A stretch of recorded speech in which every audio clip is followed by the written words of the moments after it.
I am Joe Whitney. With me is Dave Campbell, the man with the glorious beard right there.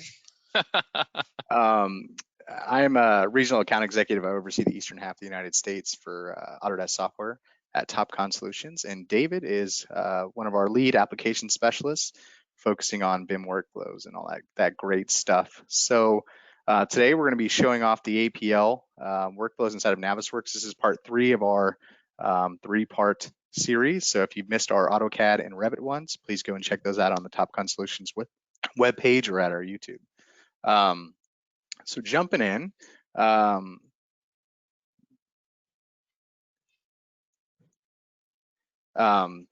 just going to talk about, we went over us real quick. We're going to talk about what APL is. We're going to be talking about kind of the automated workflows. They're a little bit different than our typical workflow when we're replacing points in, say, AutoCAD and Revit, since Navisworks is not necessarily a geometry creation engine. So the recognizing of elements, all that sort of stuff, is just a little bit different. And we're also going to show manually placing points, cleaning up those points, sending the points out to the field, and some tips and tricks. So I think now is probably a good time to start off with what APL is. So if you aren't familiar with APL and you haven't tuned into the previous episodes, APL is a point layout process. This is of particular interest to kind of what we do here at Topcon. So if you aren't familiar with Topcon, we are a retail division of Topcon Positioning Systems. Topcon Solutions is. They're a leader in construction layout, machine automation, land surveying products. So kind of tying the two worlds together with the hardware side and the Autodesk side. So we've got to place points in software, put them out to these machines, and bring them back. So if you aren't familiar with the APL stuff, stay tuned. It's pretty important. A little bit more about Topcon Solutions. We've got 13 brick and mortar locations. More obvious coming. 20 states and Washington, D.C. That's the area that we cover. All of our stores are up on the Autodesk products and the Topcon hardware and all the workflows in between. So the APL piece ties in really well to what we do here at Topcon because of that field to finish kind of workflow. So we need to create points inside of this software. We need to, automate the process that the guys out in the field are, more easily available to place all this stuff. And you got to place 8,000 points or 10,000 points.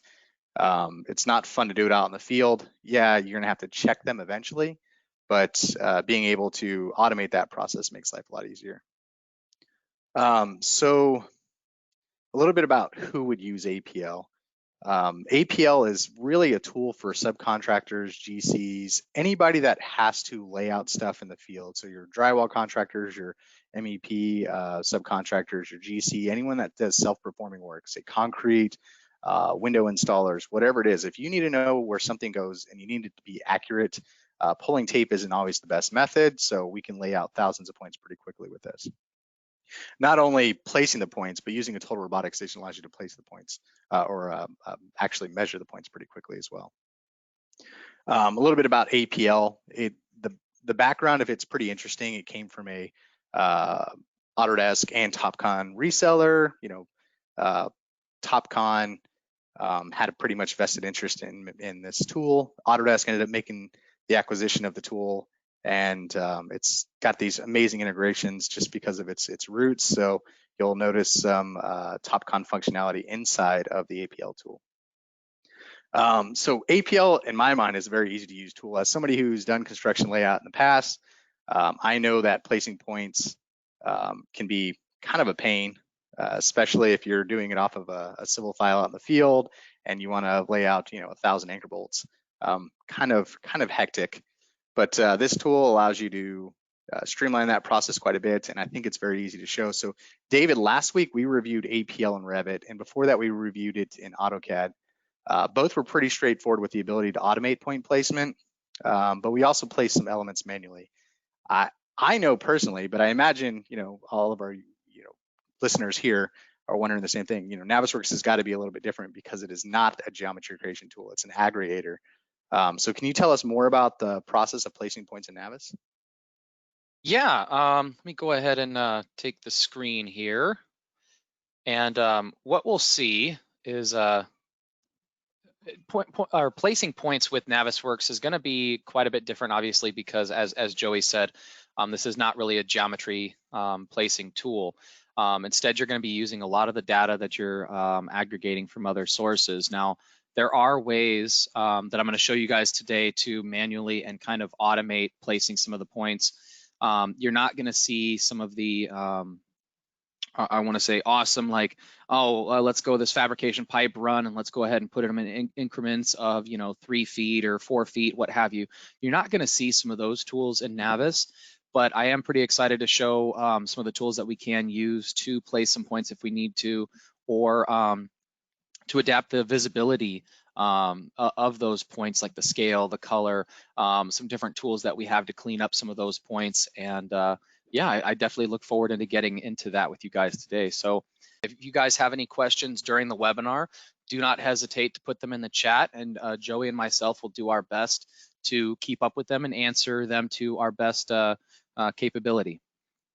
So I want to go ahead and start talking about Autodesk Point Layout from a beginning kind of standpoint here of where it's located, what you got to do to get it in to Navisworks or your other applications, things like that. So starting out either under your manage.autodesk.com, or if you guys do have the right here, the desktop app, the Autodesk desktop app, a lot of times you guys can find the point layout installation there, or again in the manage.autodesk.com.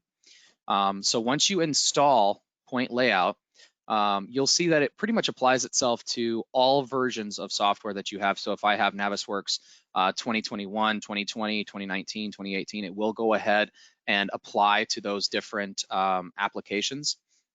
Okay, just like it also puts itself in Revit and AutoCAD as well. What about if I install a piece of software afterwards? How would I That's a really good question. That it got installed? That's a really good question. So with that, to make sure that it gets installed, there's actually a manage button for point layout, which I'm not sure. I'll have to find that one. Oh, if you go to your start, window, yeah, and click Autodesk and find Autodesk plugin, there you go. Click that. If you install a version of software after the fact, it'll be in there without a checkbox next to it. Just go ahead and check the box, click OK, and then it'll make sure your program's closed. It'll go ahead and do the install for you. Yep. All right. So that'll get it on and ready to go. Once you have it in or downloaded and installed, you'll see that in specifically Navisworks, you'll see tool add-ins. And this is where you're going to see Autodesk Point Layout. Now, just like in AutoCAD and Revit, you're going to have to acquire the license or get license first. So that's going to involve clicking on the Point Layout button here. And then I get a nice little floating toolbar here. Instead of a ribbon, which we would get with AutoCAD and Revit, we have a floating toolbar here to kind of go through and select our different points or zoom in and things like that to adjust our points. So one big thing I wanted to kind of start with is, again, a lot of this point data is going to be optimal when it comes from other programs, right? So a lot of times, as we know that Navisworks is the great aggregator, it's going to take in these points. So I'll kind of zoom in over here. You see I can select that point there, and it's a GTP duct point. So there it is. It'll give me all the information about that point. In saying that though, when you want to bring these points in, when you're ready to export them out, this does need to be an NWF format, okay, to place points in here. Joey and myself did learn that. you gotta transfer that over. You can export that as an NWC, but I would just prefer, or I would recommend that you guys use the NWF to lay these out, okay? And Joey and myself will talk about what you need for Autodesk Point Layout, well, BIM 360 layout, excuse me, later on in the webinar. So starting out, obviously I let you guys know that we can select any of these points, pull the data from those points. You can also use select points to do that. Okay, select points is going to allow you to either select multiple here. You can put in a range filter. You can actually utilize the description of it if you want. So if I grab maybe my air handling unit here and I hit apply, you're going to see this fill up with all of those points that are on the AHU. It gives me the point numbers, the point description, the system that they're in, all of that information on those points. So it's very nice to be able, again, to aggregate that data, to pull all that data. In terms of placing points, so I'll start with that one. You're going to have the place points tool here, which this place points tool lets you know, so what do you want to go ahead and what type of point do you want to place? Where do you want to place it? Do you have a description that's going to go with it? So maybe I choose my pile cap. I can place it into a system if I want, maybe make it a wall point, things like that. Now, a big thing here I had to learn the other day is do not click outside, don't click OK to do this. So you see I just placed my point there. And then I can place another point right here on the corner. Once you press OK, you are essentially ending that command. So you're going to see my measurement tool is now coming back up instead of being able to place my points. So you want to stay inside of that place points menu here. Of course, you can choose what point roll, just the same as with AutoCAD and Revit. We can choose the stakeout, staked, verify, all that monument target, all that kind of jazz, and specify our points. Now, one big thing you're also going to notice, check out these points. So you notice that the Navisworks points are rounded, right? These are very rounded little balls here. And the points that we carry over from other applications, such as Revit here, are square. Okay, so just a little bit of difference in the point types that they're placing there anyways. There's no difference in the actual point. I'm going to say that there's no difference there in the actual point, but I'm going to change that over really quick. Look at that. I can change that. And if I need to, I can change my description over. So we can change information, as much information as we need to, also inside of that menu. I got to go back and hit select, and then I can pull up the information here. Okay.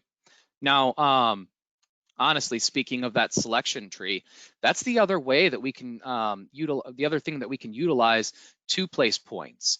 So if we wanted to, let's say, grab these ducks here and go ahead and grab my ducks. And in this instance, I would use mark selections, okay? If I choose mark selections, I can choose maybe the top center or the geometry, however I want to mark these objects. So this is telling me that there may be groups of individual geometry under them. Do I want to mark those as a whole or as the individual? So if I mark it as a whole, if these ducts break into individual runs or segments, it's only going to try to mark that one run. If I break it down, I say no. It's going to go ahead and mark each individual item there. So I can go ahead and specify, again, what type of point, what number do I want to kind of start from here? What is my point role, any point system? Do I want to go off of the item and type name for that point description? Just as when you guys saw when I clicked on the GTP points and expanded that out here, it said it was a duct point, same kind of thing, that's what we're doing. Now it's running through here and creating my points for me. And now we'll see that we have our points. Okay, so that's the automated way to go ahead and start placing points inside of Navisworks. Now, one big thing you guys are going to kind of recognize is, again, going from something like Revit to going to Navisworks and placing points in Revit. Each one of these elements is recognized as an element, right? It's a duct, and it knows, do you want to put this at the top center and bottom center? Do you want to run this all along the entire run? Do you want it just in increments? You're not going to have that capability inside of Navisworks. It's recognizing the geometry. It's recognizing maybe some of these individual runs or the groups of duct, as you guys saw there. And I have a few limited options in terms of placing points, but I do have some great tools here. If you utilize that selection tree, you can get all of those items at one time, hit that mark selection, and go ahead and lay those points out on those elements. Yeah, that's an amazing workflow for kind of automating the process. And you showed earlier the manual kind of process with just place points. If you just have individual elements that you want to snap to or just drop points on, not necessarily an object. And that's really a useful workflow if you're bringing in non-smart data and it's just geometry. Use that. Like you said, though, placing points inside of Navisworks, while it does recognize categories and stuff like that, there isn't the level of intuitiveness. There isn't kind of this database behind all of the information like there is in Revit. So it doesn't recognize, the difference between system families and all that sort of, like it doesn't know this type of information. So this process allows us to, treat it like it's a dumb object, but it still, has all the property information in it, just can't really act on it. So another thing up there, though, you have that select same, it's grayed out, but if you select an object, yeah, so go ahead and select an object, not a point, but yeah, they're an object. You have select same on your ribbon. On your ribbon, yeah. And if you drop down, so instead of like going through the selection sets and all that stuff, you can literally, select by element IDs, all that stuff. A lot of information does come over from the other applications. This will allow you to place points with like objects pretty easily as well. So we covered the point placement side of this pretty quickly. There really isn't much in point placement just because of the way Navisworks operates. But that said, man, we got, 2/3, 3/4 of the tool palette there left. What are, some other key features and relevant tips and tricks for managing points for visualization and cleanup? Yeah, thank you. I have quite a few of those. So first off, I would say, setting the color or setting the scale for your points. So if I grab maybe one of these points here, actually maybe grab a couple of them, and I'll hit set scale. Notice I can go ahead and grab the scale here and change it for these elements, for these points. Now this is really going to make them stand out a lot more in your view, because I know it's honestly kind of hard to see these points as you're moving around, right? Setting that scale, adjusting that scale to make those points bigger is going to help recognize where they are. And another big thing we're going to be able to do is grab, maybe I'll grab all 3 of these and hit set color. Now I can go ahead, grab a color, maybe I'll just do hot pink, and then okay, and there they are. So that's a nice quick way to adjust the visibility settings of these points and make them more recognizable throughout your project. Those are pretty like key things that we can do. I noticed also you had a filter button inside of both set scale and set color. Yes. Yeah, I just wanted to chat a little bit about the things you can filter. So you can filter by points, point ranges. Filter by point number, the descriptions themselves. So if I have the air handling unit again, I can go ahead, grab these, and maybe I want to grab all of these points. I hit OK. Notice all of them come over. I can instantly then change the color, maybe to green, and hit OK. And if I scroll over to my air handling unit over here, there they are.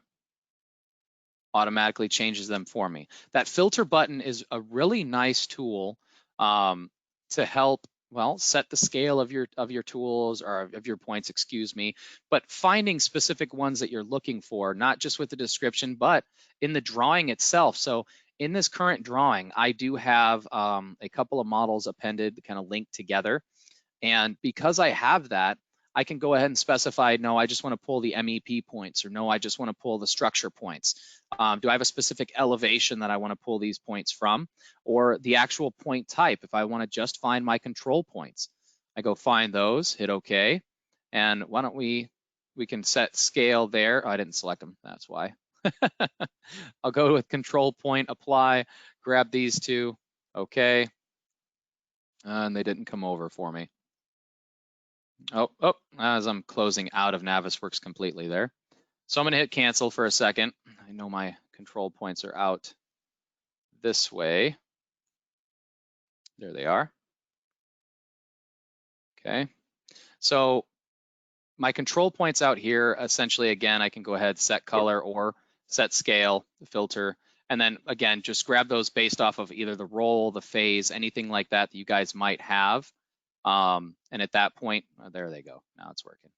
So I'll go with like blue on these and then say okay. And then my control points will change over to blue. Okay, now they are over in this area here.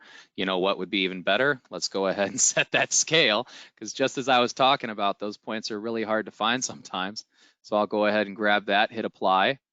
And then, you know, before I actually go on, because I could keep going on through this all day, but if this is something you notice that you're doing quite a bit, you can save these into a set. So I say control points and hit save. And from now on, after I put this probably on my desktop, I'm going to put control points. I can save that as a set, and every time I go forward, I can just look for that saved set. So if in this case, if I didn't want to pull just my control points, if I wanted those AHU points again, I can grab those, say okay, and hit apply. Oh, not a control point, obviously. There we go. Got to uncheck that one. But as soon as I hit apply, all of my air handling units points have come up. Now I'll go ahead back, desktop, control point, apply. Check that, apply. Oh, you didn't pull it in for me. I think when you saved it, you may have messed Yeah, I something up. probably saved. Yep, I probably saved over it. But so that's essentially the workflow that you would do. You would go ahead and save this as a set, okay? And after you save that as a set, you would go ahead and just look it up and then pull those points back down. Okay, so I did want to go ahead and grab my control points. I want to make those things a lot bigger so I can see them, which they're not pulling over for me. It's all gotta love live demos. Gotta love live demos. Oh, close that window. Close that window and go back into it. Yeah, I've noticed some issues like this in the past. All right, now do it. Redo it. All right, we'll try that one. Apply. There we go. Okay. Nope. Doesn't want to do it for me. Gotta love live demos, but typically that's the workflow you're gonna see. You go ahead and filter it, and then at that point you could find those and then adjust their scale however you needed to. I was hoping to come out here and find them, but it doesn't look like. I know they're right in between here and here. There they are, right there. There's one. And the other one is right over here and somewhere. So, but that's, again, that's the workflow that you want to use to adjust that visibility of these points, okay? Another couple things that we could do, manage points is a great tool as well. You're also going to see that you can select a bunch of points, you can hide them, you can show them, select them, set the color. So again, if I want to go ahead and find my, maybe find my control point, apply, grab these two. Here's where I can set the color. Maybe I'll do a green this time. And then I'll go to show and okay. And there they are. I was right over them, obviously, so it probably didn't need to move me. But again, maybe we'll hit, oh, there's a lot of duck points in this one, so I probably won't do that one. But we go show. Oh, that's apply. There we go. Show. There they are. We can hit select. It'll go ahead and select them for us. If we hit hide, it'll take them away. So we can go ahead and hide or bring those back up. We can zoom into them. Oh, maybe just grab one of them instead of both, huh? Hit zoom, and there it is. So nice way to go ahead and adjust what you're seeing or how you're seeing these different points. Again, you can go through the elevation, the different phases, the point type, the roll, the specific drawing, all that type of stuff, and pull from those filters. So again, if I wanted to, I can go ahead and select the control point, duck point, what have you, to filter through those. Okay. And it's important to mention that the filters that we saw in there, those are like the point filters or the point rules essentially that you were selecting earlier. You can actually change those inside of the settings. So there's like default ones in there and all that stuff. Kind of like what we did with AutoCAD and Revit. If you go to the settings all the way over on the right, there's a way to edit those. Okay. Yeah, so point rolls all the way on the far right. There you go. There it is. And you can edit those. Yep. Yep. Now, another thing I wanted to really talk about today was getting ready to export these points and well, import points, because that is also another big thing that we have to think about and do for this model. You guys will notice that at first, when you bring these points, when you aggregate these models, I exported mine right out of Revit and brought them into Navis. And unfortunately, when I first got in, I couldn't see any of my points. When I went into select points, all of this, it came up blank. There were no points. You will need to import that point file from Revit into Navisworks for it to recognize all of those points. That's why you guys will see when I go down to the models here, you'll notice that I have 3 models. I have a point layout NWC, a school MEP NWC, and a school structure NWC. So you will need to import those points in to be able to do a lot of this this workflow, these changes that we're talking about today, other than just placing manually or automatically placing your new points from Navisworks. Okay.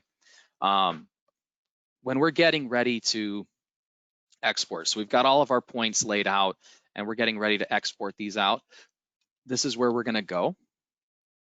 Now, you're going to see a lot of these options are somewhat the same as they were for AutoCAD and Revit. We can XYZ, YXZ, your output units. Do you want to check for duplicate point numbers, set your elevations, include a code column? You can send these out to magnet field. A big thing that you're going to notice, though, is that there is no DWG. So we cannot export this, export out of Navisworks currently through APL with a DWG to take those points out. A lot of times you can, though, bring in, I was going to say, if you're bringing in points, there's a couple different ways to do it. One is to obviously bring in from the Revit model. The second is to bring them in through BIM 360. Okay, so a couple different ways to get points in, but getting points out, this is what you have.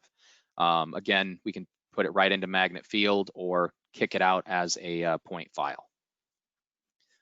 Okay, and at that point, you know, you can take those points, load them into your robot or machine, and be ready for layout. Now, a couple other things I wanted to talk about before we actually push into the other kind of way to get your models up into the cloud or ready for field access. I did want to talk about, just real quick, compare points. It's a great tool. If you did have a couple different models that you are aggregating and things like that, go ahead and compare your points to see what has changed. Renumber points. So again, today I've been kind of just haphazardly placing points. If I wanted to make sure I place these with the proper like category type or the point roll kind of number scheme that we're going with, I can go ahead and easily renumber these points very quickly. And then one of the last ones I wanted to talk about, one being the edit code map. So the code map is really what it's going to be bringing in from Revit or from, if you're importing points, let's say from the field, so existing points in, this is going to be a good way to go ahead and adjust what, again, that point description coming in is going to be and match maybe a code that you understand going both from the field to the office. Okay, make it easily translatable. Great way to keep standards for the field guys, as well as bridge that lingo gap between the field and office guys. Definitely, I definitely agree with that. And the last one I wanted to show just really quick was this forum here, and I'm going to drag this one over. Here we go. This is a great kind of training resource. I know we have a lot of beginners here. This is what I used a lot when I was getting into point layout. This forum here, you'll see they do keep it up to date with what's new in the 2021 point layout. If you get some errors, you know, object reference not set to an instance of an object, it's not recognizing something to try and lay out to. Just different things. If you guys are trying to learn your way through it, you're trying to troubleshoot because you're having some issues like I was having there, I'd probably come to the forum and be like, why isn't my filter working for set scale? And somebody could get on there and kind of tell me what I'm doing wrong, which, hey, look at that. There it is. Yep. Navis APL set scale issue. So it's right on there.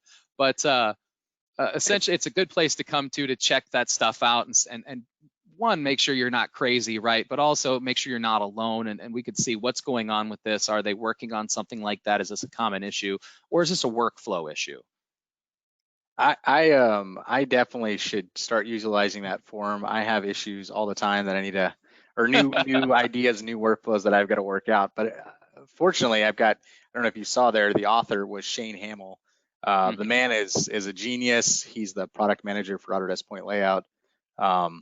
He's very responsive. Like, he's on vacation this week, and I had an issue, and he got back to me very quickly. So great team on the point layout side of stuff at Autodesk. All right. All right. Now, there are a couple other options, where you can position your robot, position your prism right here in the model as well. But honestly, I don't use that too much. If I'm going to do something like this, I'm going to go ahead and essentially get this up onto BIM 360. So in BIM 360 layout, we can calibrate the machine and the prism and set them to their locations in the model itself. But this is also a good kind of reference if you're trying to get a reference of where that machine and where that prism are going to go in the model. But let's go ahead and switch gears here real quick and talk about getting that model up to the cloud. So there's going to be a couple different ways. One, you'll notice in Navisworks, it says BIM 360. This is for the legacy or the kind of older version of BIM 360 Glue. This is how we can go ahead and push our shared views up to any of our projects. So I can select United States, say okay. It's going to go ahead and connect me to my server and pull up the BIM 360 projects that I have Glue enabled. At that point, I could go ahead, choose that project, pull the folder, everything like that of where I want to put it, and then I can go ahead and push up my shared views for layout, okay? So that's awesome. The other way to do this is to actually utilize save as, and you're going to use the desktop connector. Okay, so as soon as this comes up, I go up to this PC and I find my BIM 360 drive. At that point, I can go ahead and position it right to my project. And I'm going to put this next gen layout, and then they're in my project files. So here we'll see my Navisworks models, and they're ready to go. I can see the versioning, what the status is of that model and everything like that. So I just go ahead and save that right up there, and it's ready for layout at that point.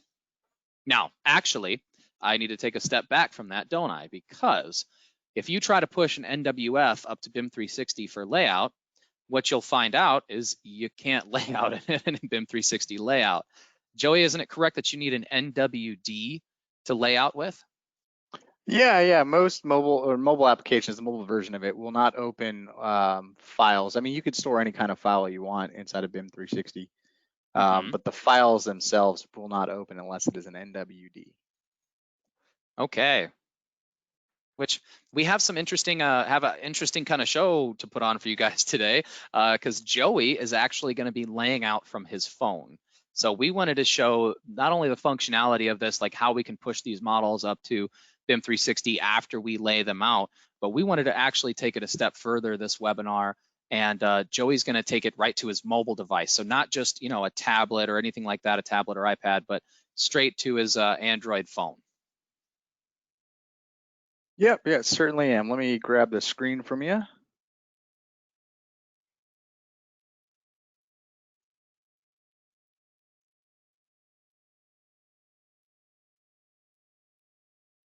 All right, can you guys see what should look like icons for or applications for my smartphone?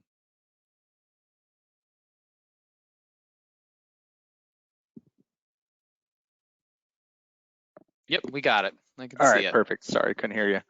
You Yeah, so a few things before getting started while you guys peek at what apps I have.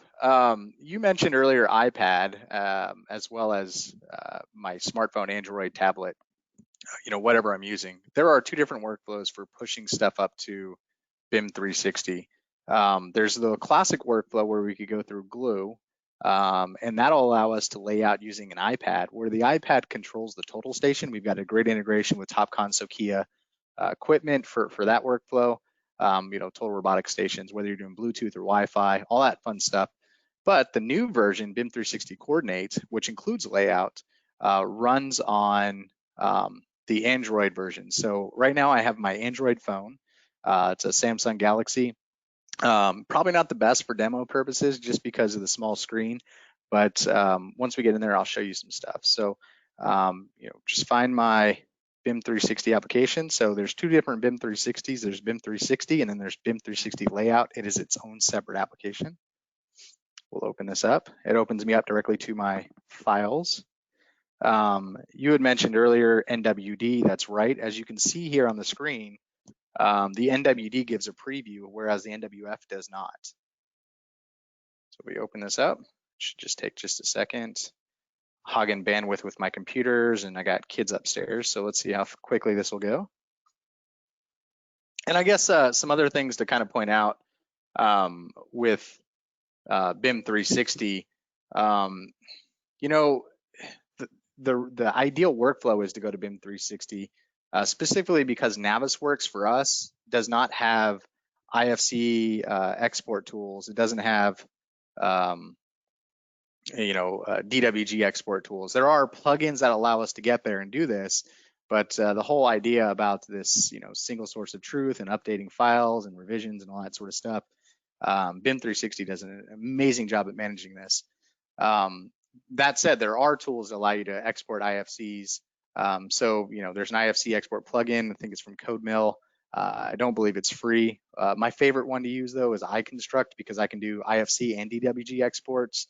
Those are great. Or if you have the files, you can dumb them down and save them in CAD and bring them straight into data collectors as well. Mm-hmm.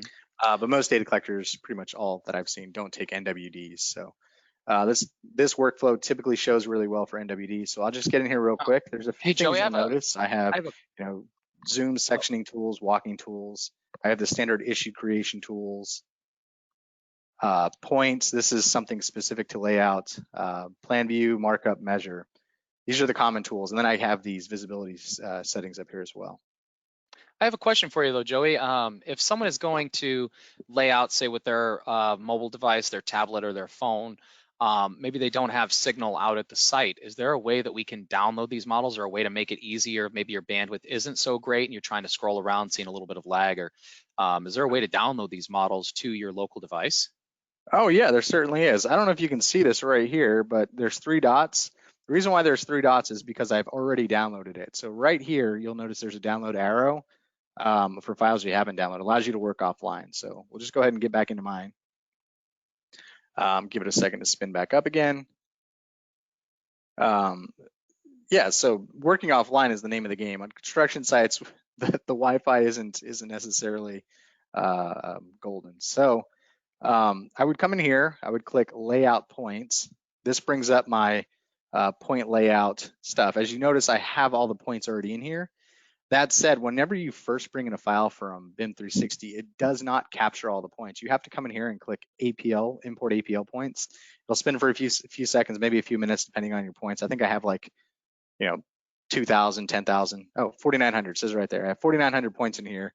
And this one probably took me about 3 or 4 minutes to get all the points converted over. And what it's doing is it's turning those Autodesk point layout points into issues so that the BIM 360 engine can better categorize and manage them. It's pretty remarkable and robust on how it does what it does. And this version I actually like a lot more than the other versions, because if you come into settings, choose instrument, you'll notice, well, obviously we have all of our Topcon Solutions, but on the very bottom we have the ability to do internal GPS and external NMEA GPS.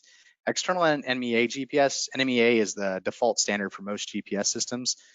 So you can use this with pretty much every GPS unit. It's pretty awesome.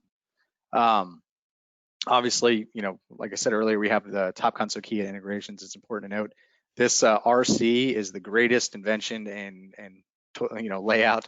If you get lost, like I used to get lost on job sites all the time, where the gun wouldn't find my prison, you press a button, it sends a call, and boom, it's locked back on. It's pretty awesome.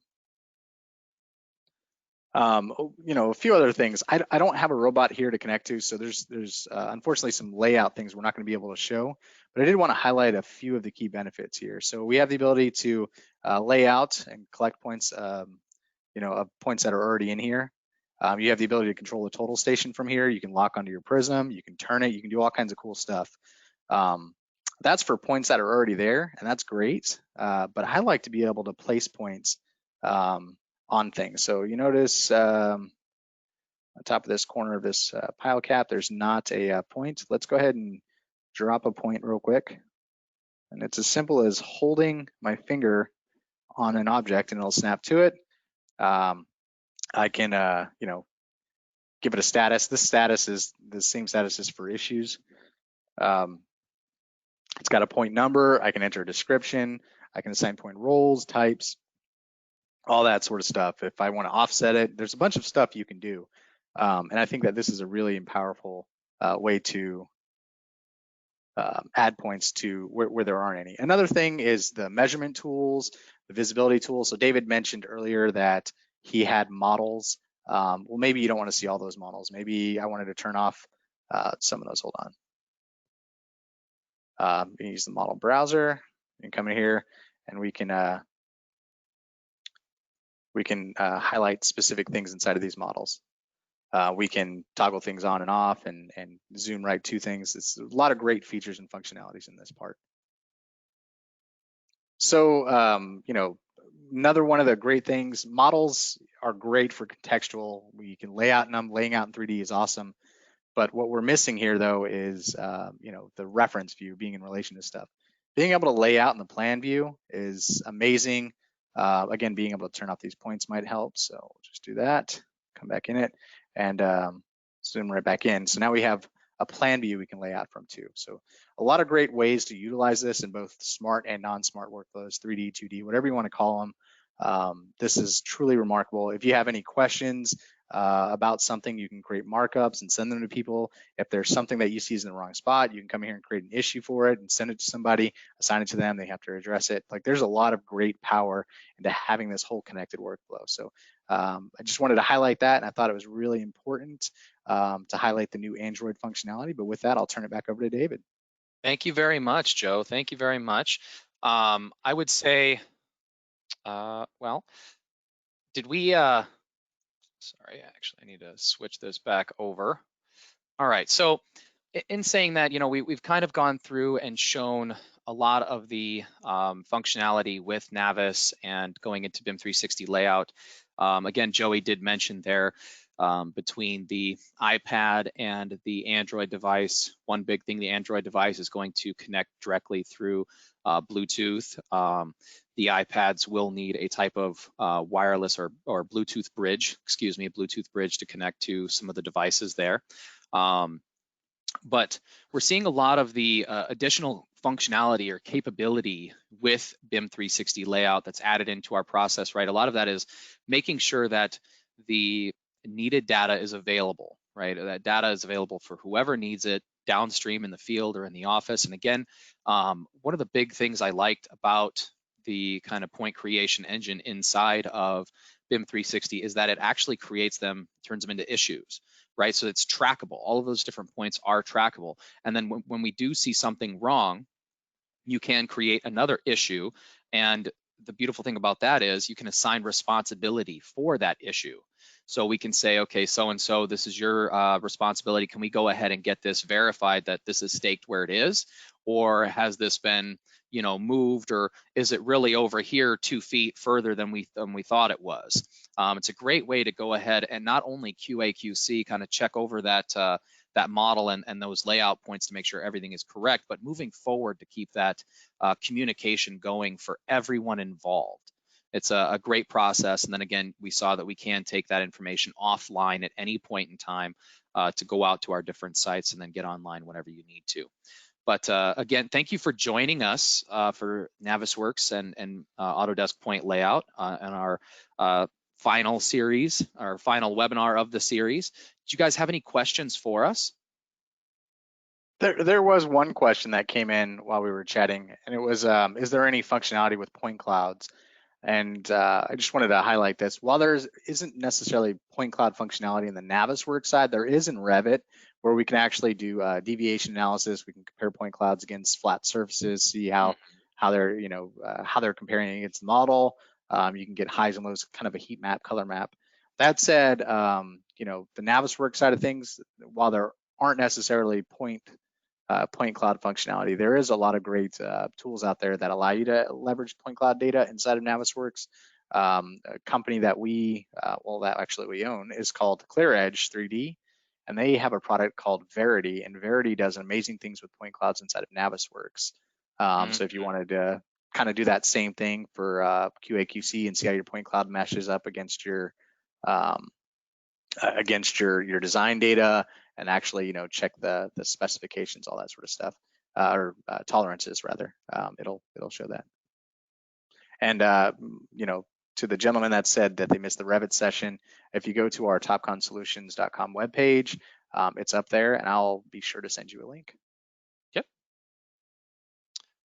All right. Well, again, thank you for joining us. And if you guys have any questions, feel free to contact us. Here's our phone number and our website. A lot of times you'll find that, of course, this video is going to be recorded and it will be on our YouTube channel.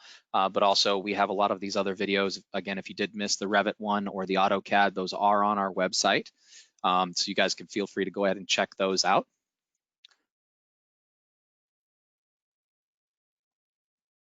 But thank you for joining us. Yeah, thank you very much to David Campbell and Joey Whitney. Thank you to our attendees. We certainly hope to see you again in the future. As my colleagues were saying, definitely feel free to reference our website for any of our upcoming webinars. And this webinar will be available later on today for your reference or to share with any of your colleagues. So thank you all for attending and have a great rest of your day.